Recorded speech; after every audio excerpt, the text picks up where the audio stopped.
Sepeninggal Sri Kertarajasa Jayawardhana atau Dia Wijaya, tahta kekuasaan Majapahit diduduki oleh putranya, yaitu Jayanegara.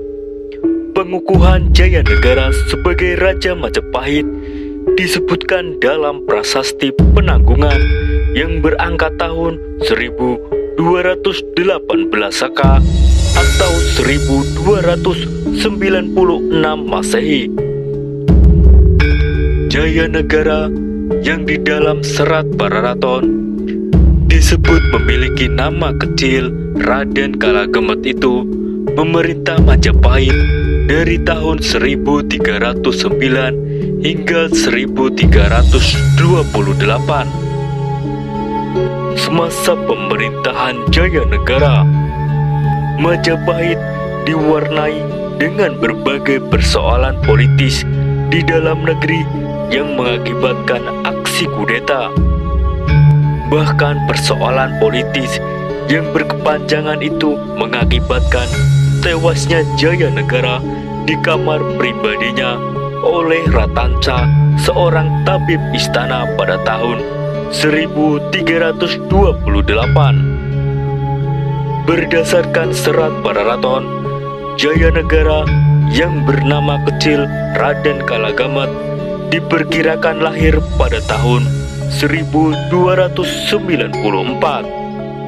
Namun, berdasarkan Prasasti Penanggungan, nama kecil Jayanegara adalah Garbot Pasutinama, bukan Kalagemet, yang mengesankan bahwa Jayanegara sebagai raja yang jahat dan lemah. Menurut Kakawin Nagarakertagama, Jayanegara merupakan putra Dia Wijaya, Sri Kertarajasa Jayawardhana yang lahir dari Permaisuri Indreswari. Namun, menurut Serat Pararaton, Jayanegara lahir dari Dara Petak, seorang putri dari Kerajaan Dharmasraya Sumatera, yang dibawa oleh Kebo Anabrang ke Tanah Jawa 10 hari pasca pengusiran pasukan Mongol oleh pihak Majapahit. Menurut Kakawin Nagarakertagama, Jayanegara semasa pemerintahan Dia Wijaya menjadi Yuwa Raja atau Raja Muda di Daha Kadiri pada tahun 1217 Saka, karena sewaktu menjadi Raja Muda di Daha masih berusia kanak-kanak. Maka pemerintahan Jayanegara diwakili oleh Lembu Sora. Kebenaran ini sejalan dengan apa yang disebutkan dalam Prasasti Penanggungan. Semasa pemerintahan Jayanegara, Majapahit dihadapkan dengan berbagai peristiwa penting, yaitu serangkaian pemberontakan yang dilakukan oleh rakyat Pati Nambi, Mandana, dan Pawagal, Prasemi, dan Rakuti yang mendapatkan dukungan dari Rayuyu, Ratanca, dan Winesuka. Nambi menduduki jabatan rakyat Pati pertama dalam sejarah kerajaan Majapahit. Pararaton dan Kidung Panji Wijayakrama mengisahkan bahwa Nambi adalah seorang abdi Dia Wijaya yang ikut mengungsi ke tempat Arya Wiraja di Sumenep ketika Singosari runtuh pada tahun 1292. Berdasarkan Serat Pararaton, sewaktu Dia Wijaya menyerang Kadiri pada tahun 1293, Nambi berjasa besar karena dapat membunuh Kebo Robo. Serat Pararaton mengisahkan bahwa sesudah kemenangan Majapahit pada tahun 1293, Nambi diangkat sebagai Pati Amangkubumi. Berita ini diperkuat oleh Prasasti Kudadu dan Prasasti Penanggungan. yang menyebut nama Rakyat Pati Nambi dalam daftar pejabat Majapahit. Menurut Kidung Ranggalawe, pengangkatan Nambi inilah yang memicu terjadinya pemberontakan Ranggalawe pada tahun 1295. Ranggalawe merasa tidak puas atas keputusan tersebut karena Nambi dianggap kurang berjasa dalam peperangan. Atas izin Dia Wijaya, Nambi berangkat memimpin pasukan Majapahit untuk menyerang Tuban.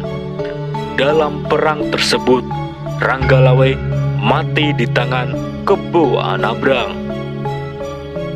Kematian Nambi yang terjadi pada tahun 1316 disinggung dalam Kakawin Nagara Kertagama dan Serat Pararaton, serta diuraikan secara panjang di dalam Kidung Sorandaka. Dikisahkan bahwa Nambi masih menjadi pati semasa pemerintahan Jayanagara. Pada saat itu ada tokoh licik yang bernama Mahapati yang mengincar jabatan pati.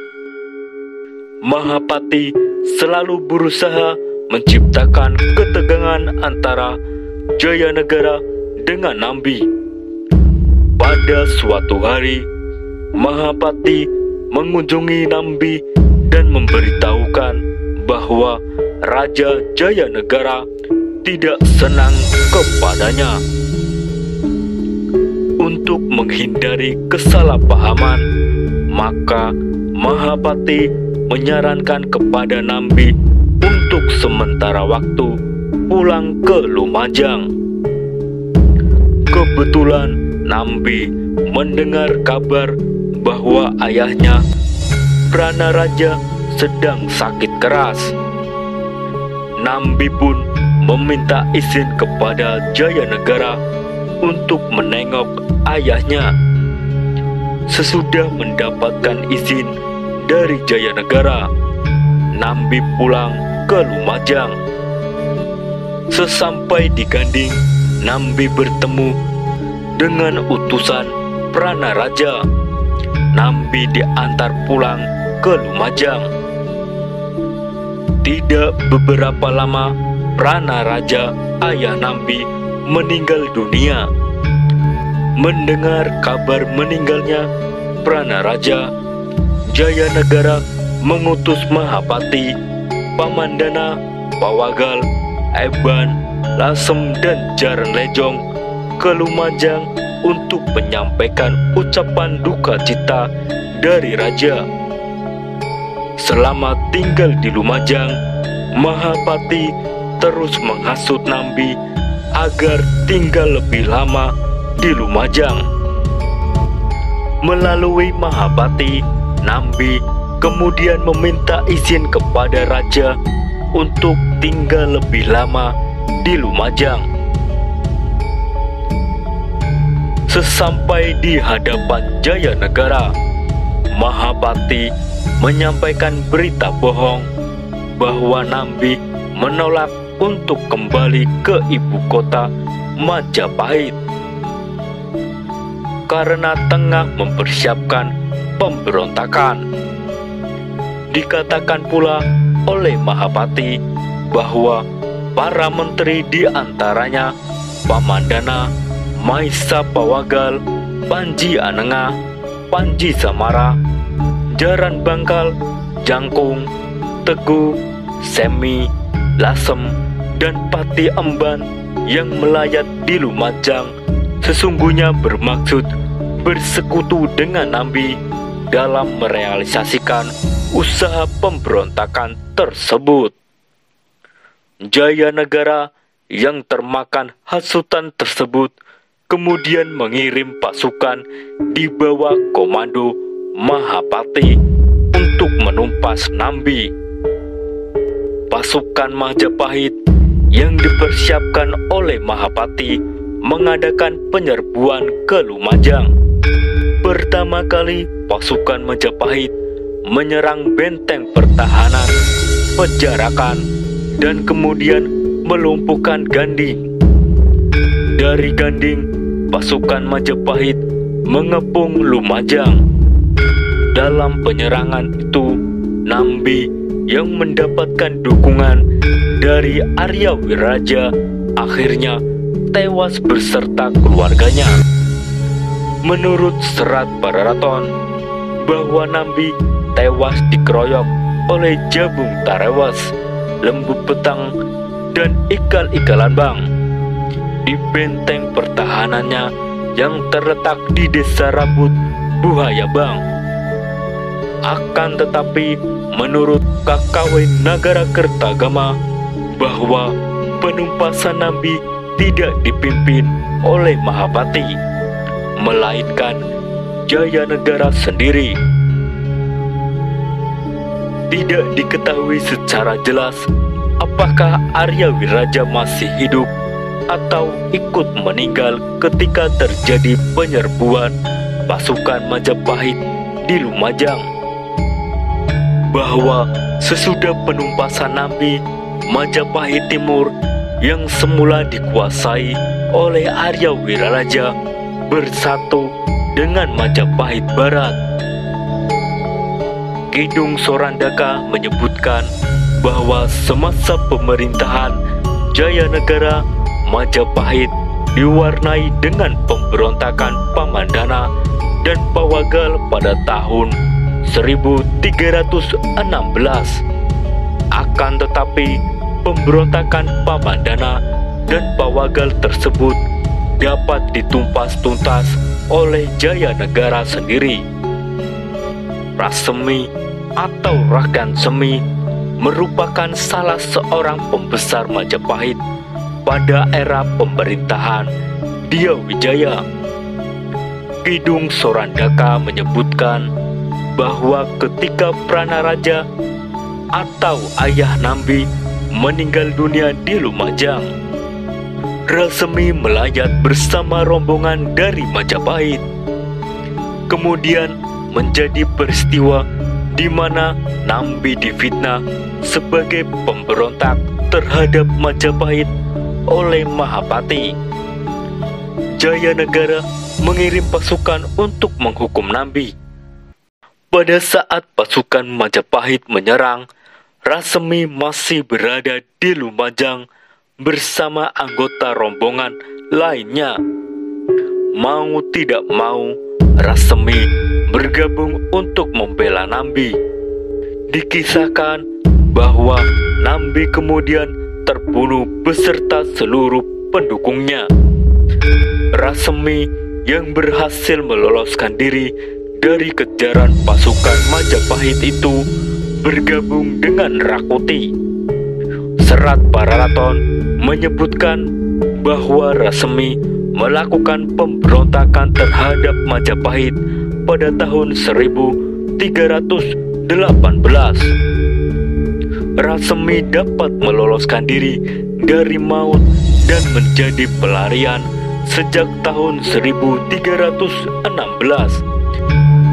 Setelah itu, Rasemi melakukan perlawanan terhadap Jayanegara dan Mahapati yang diangkat sebagai pati untuk menggantikan Nambi. Pemberontakan yang dilakukan oleh Rasemi berpusat di Lasem dan Rembang. Namun, pemberontakan Rasemi dapat dipadamkan oleh Jayanegara.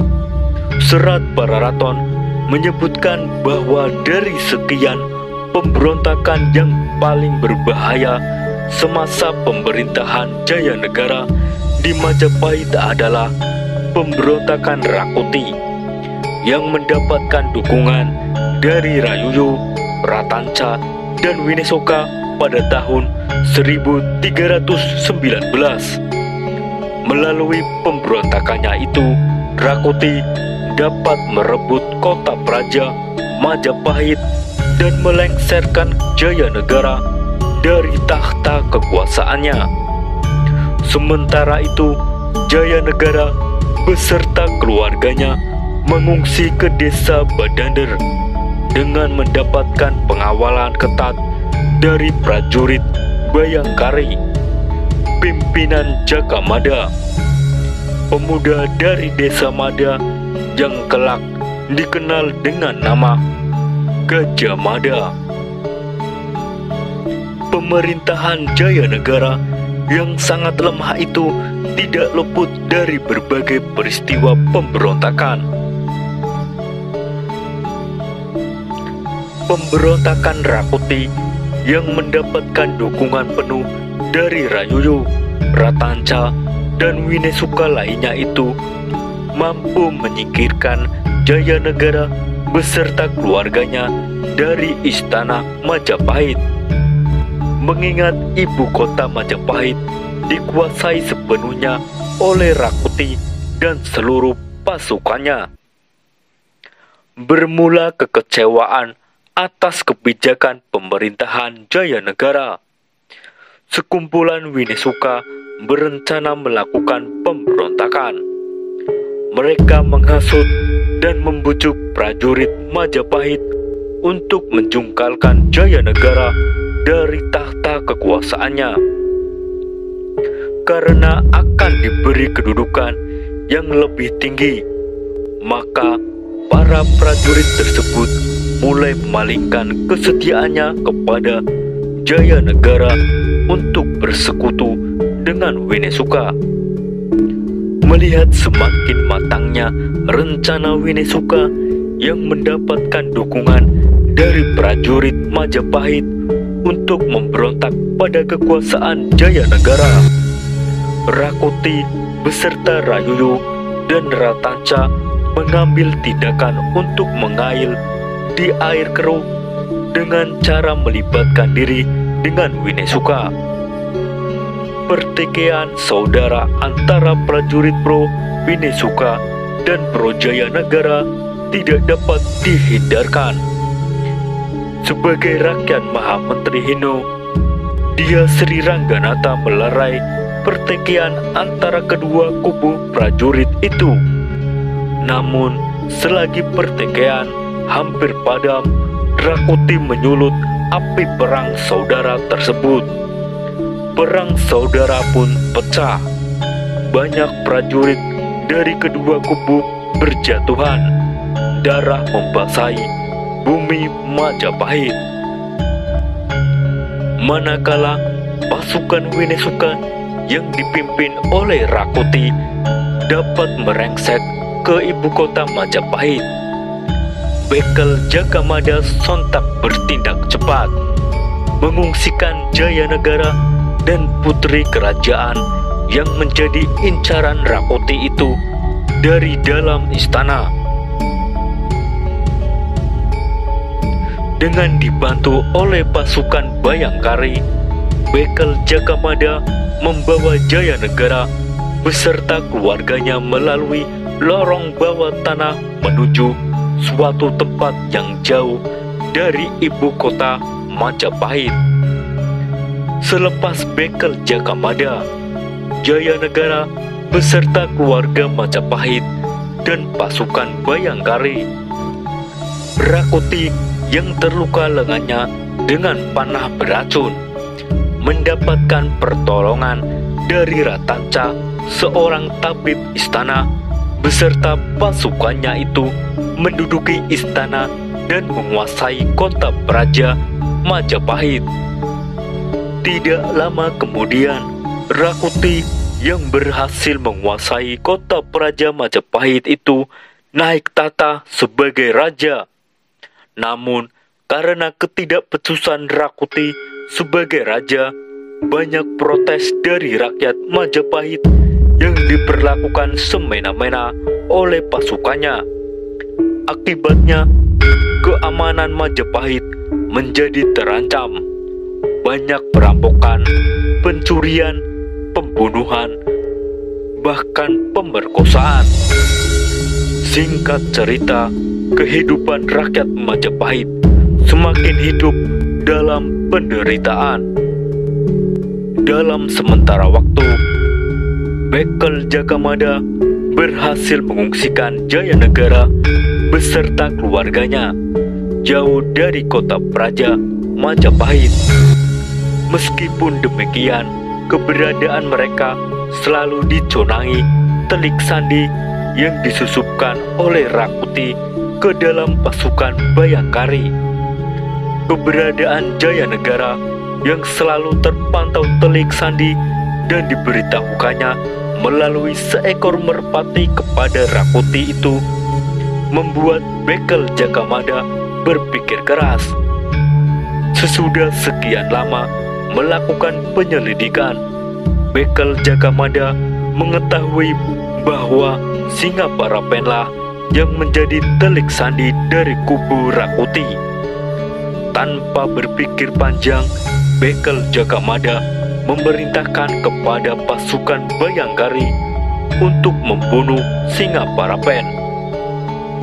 Sesudah Singaparapen tewas, Bekel Jagamada yang membawa Jayanegara beserta keluarganya di desa Bandender itu segera menyusun rencana penyerangan ke kota Praja Majapahit. Tidak lama kemudian, Bekel Jagamada segera mengumpulkan sisa pasukan yang tersisa. Sisa pasukan yang setia, pasukan Bayangkari, dan para kepala pasukan yang tengah bertugas di Bali. Waktu yang ditentukan telah tiba. Disertai pasukan gabungan itu, Bekel Jagamada berangkat ke kota Praja Majapahit untuk menggulingkan kekuasaan Rakuti. Peperangan antara pasukan Bekel Jagamada dan pasukan Rakuti tak terelakkan lagi. Hanya dalam waktu singkat, pasukan Bekel Jagamada berhasil melumpuhkan pasukan Rakuti. Selain Ratanca, Rakuti beserta Rayuyu dan seluruh pasukan Winesuka tewas dalam pertempuran itu. Kejayaan pasukan Bekel Jagamada adalah kebahagiaan bagi Jayanegara dan seluruh keluarga Majapahit. Mengacu pada serat Bararaton, Jayanegara merasa takut kehilangan tahtanya. Oleh karena itu, Jayanegara melarang kedua adiknya, yaitu Diagitarja dan Diawiyat, untuk menikah. Mengingat pernikahan itu bisa menjadikan kedua adik iparnya bakal menjadi pesaing. Bahkan muncul kabar burung bahwa kedua putri Gayatri bakal dinikahi oleh Jayanegara sendiri. Kabar perihal Jayanegara yang ingin menikahi Diagitarja dan Diawiyat disampaikan oleh Ratanca kepada Bekel Jagamada. Selain itu, Ratanca juga menceritakan bahwa Jayanegara juga telah mengganggu istrinya. Namun, sikap dingin Bekel Jagamada tidak memedulikan laporan Ratanca itu. Suatu hari, Ratanca yang merupakan tabib istana dipanggil masuk ke dalam istana untuk mengobati sakit Jayanegara. Dalam kesempatan tersebut, Ratanca berhasil membunuh Jayanegara di tempat tidur dengan cara meracunnya. Sontak Bekel Jagamada yang menunggui proses pengobatan itu membunuh Ratanca dengan kerisnya. Peristiwa berdarah di dalam istana Majapahit itu terjadi pada tahun 1328. Menurut serat Bararaton, Jayanegara didarmakan di Candi Srenggapura, di Kapopongan dengan arca di Antarwulan.